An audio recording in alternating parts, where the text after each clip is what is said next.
আপনি যেদিন মরবেন সেদিনও মানুষ ভাত খাবে।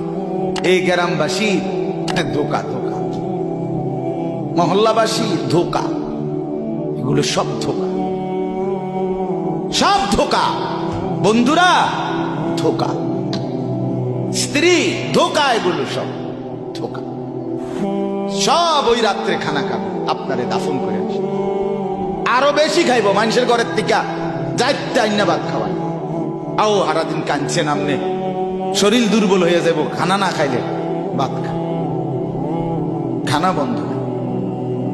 লাশের সামনে, লাশের সামনে মুসলমান আজকে জানাজা, লাশ সামনে, এখানে দাঁড়াইয়া জিগায় খানাটা কোন দিন কইয়া লাইলে ভালো আছিল। কি আহা আহা মানুষ।